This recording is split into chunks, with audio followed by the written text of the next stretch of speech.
Hello everyone. चलिए आज का हमारा महत्वपूर्ण प्रश्न देखिए। देश भर में उल्लेखनीय कार्य करने के लिए छत्तीसगढ़ महिला आयोग की अध्यक्ष डॉक्टर किरणमयी नायक को कौन से पुरस्कार से सम्मानित किया गया है? 4 ऑप्शन दिए गए हैं। इनमें सही जवाब है दादा साहब फाल्के आइकॉन पुरस्कार से सम्मानित किया गया है। छत्तीसगढ़ की महिलाओं को न्याय दिलाने की दिशा में छत्तीसगढ़ राज्य महिला आयोग ने विशेष सफलता हासिल की है। देश भर में उल्लेखनीय कार्य करने के लिए छत्तीसगढ़ महिला आयोग की अध्यक्ष डॉक्टर किरणमयी नायक को दादा साहब फाल्के आइकॉन पुरस्कार से सम्मानित किया गया है। आयोग की अध्यक्ष किरणमयी नायक ने सम्मान ग्रहण किया है। महिला आयोग को दादा साहब फाल्के पुरस्कार दिया गया है, ये आपको ध्यान रखना है। अगला प्रश्न देखिए। देश की किस बेटी ने दुनिया की सबसे ऊंची चोटी माउंट एवरेस्ट पर 22 मई को फतह हासिल की? सही जवाब है बलजीत कौर ने फतह हासिल की है। अगले ही दिन उसने दुनिया की चौथी सबसे ऊंची चोटी माउंट लाहौत्से पर विजय पताका फहरा दी। इसके साथ ही बलजीत ने एक माह में 8000 मीटर से ऊंची 4 चोटियों को फतह करने का भारतीय रिकॉर्ड अपने नाम किया है। अगला प्रश्न देखिए। छत्तीसगढ़ के किस स्टेडियम को फीफा ने अंतर्राष्ट्रीय मान्यता दी है? सही जवाब है जगदलपुर के प्रियदर्शनी स्टेडियम को मान्यता दी है। ये प्रश्न हमने कल भी देखा था।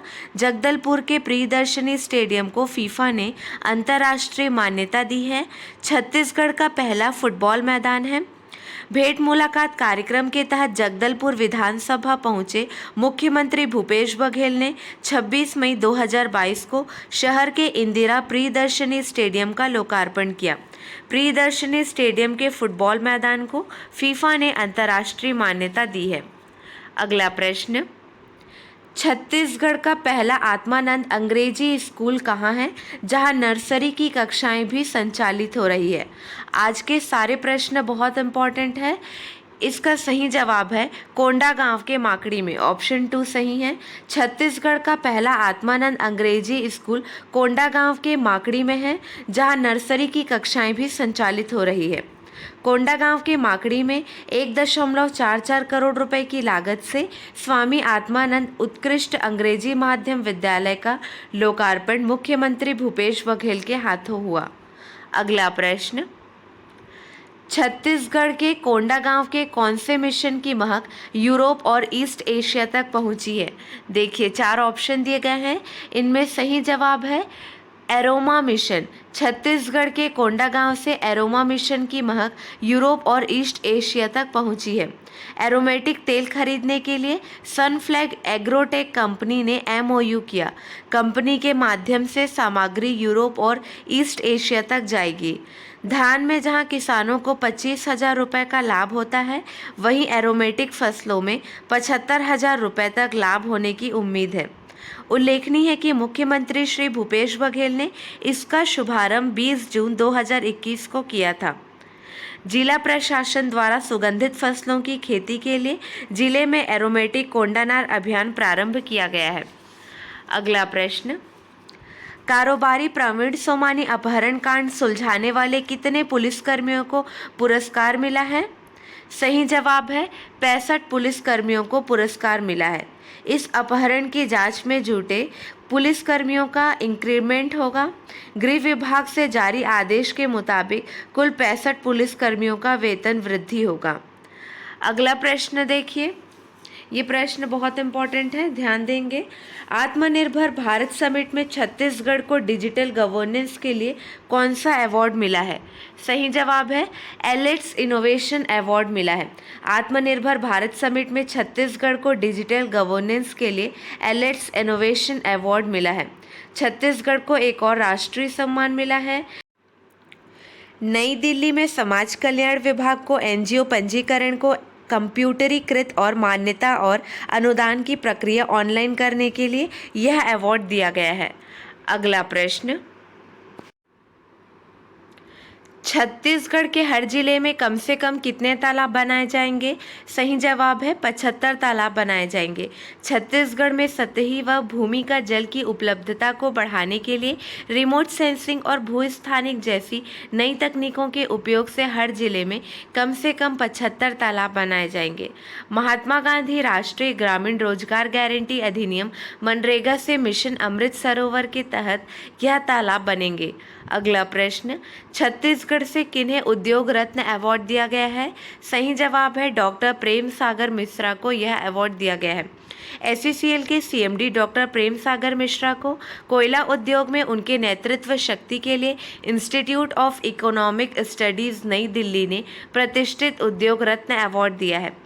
नई दिल्ली में आयोजित पुरस्कार समारोह में असम के राज्यपाल प्रोफेसर जगदीश मुखी ने उन्हें अवार्ड दिया। भूमिगत खदानों में डॉक्टर मिश्रा की विशेषज्ञता को सभी मानते हैं। वह ईस्टर्न कोल फील्ड्स लिमिटेड के सीएमडी भी रह चुके हैं। अगला प्रश्न, छत्तीसगढ़ से किसने मिस इंडिया टैलेंटेड का खिताब अपने नाम किया है? सही जवाब है महिमा सोनी ने खिताब अपने नाम किया है। आगरा में आयोजित इस भव्य कार्यक्रम में 15,000 से अधिक लोगों ने भाग लिया। महिमा सोनी कोंडागांव जिले के बड़े राजपुर ब्लॉक के विश्रामपुरी की रहने वाली है।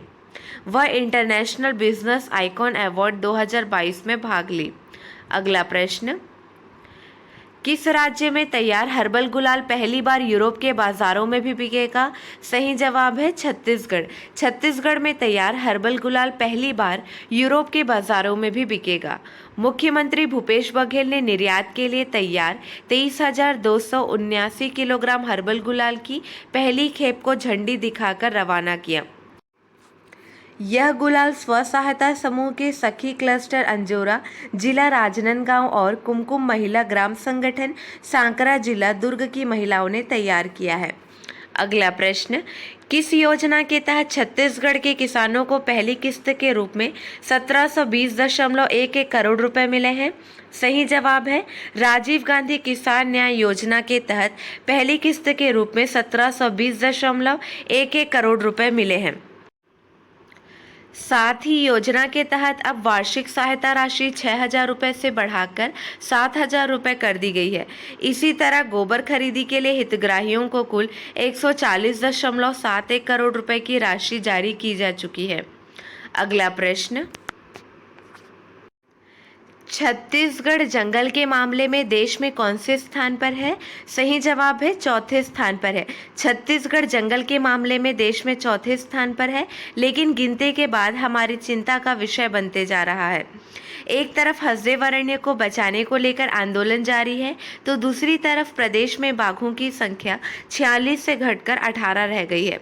अगला प्रश्न, छत्तीसगढ़ से किसने राजधानी के देवेंद्र नगर चौक में दवाई का लंगर निःशुल्क दवाखाना का शुभारंभ किया? सही जवाब है मुख्यमंत्री भूपेश बघेल ने शुभारंभ किया। शंकर नगर एक्सप्रेसवे ब्रिज के सौंदर्यीकरण कार्य का भी लोकार्पण किया। अगला प्रश्न, मुख्यमंत्री भूपेश बघेल ने अर्जुनदा महाविद्यालय का नामकरण किनके नाम पर करने की घोषणा की? सही जवाब है शहीद दुर्वासा निषाद के नाम पर करने की घोषणा की। श्री बघेल बालोद जिले के ग्राम घोटिया में आयोजित निषाद समाज के वार्षिक अधिवेशन में शामिल हुए और घोषणा की। घोटिया में मंगल भवन और महाविद्यालय भी खोला जाएगा। चलिए, आपके लिए 2 प्रश्न हैं, इसका सही जवाब आपको कमेंट सेक्शन में देना है। सबसे कम उम्र की भारतीय पर्वतारोही कौन बन गई है जिसने एवरेस्ट बेस कैंप फतह कर लिया है? अगला प्रश्न, भगिनी प्रसूति सहायता योजना का नाम अब किस नाम से होगा? चलिए, आज के लिए बस इतना ही। अगले वीडियो में मिलेंगे नए प्रश्नों के साथ। Keep watching and keep learning.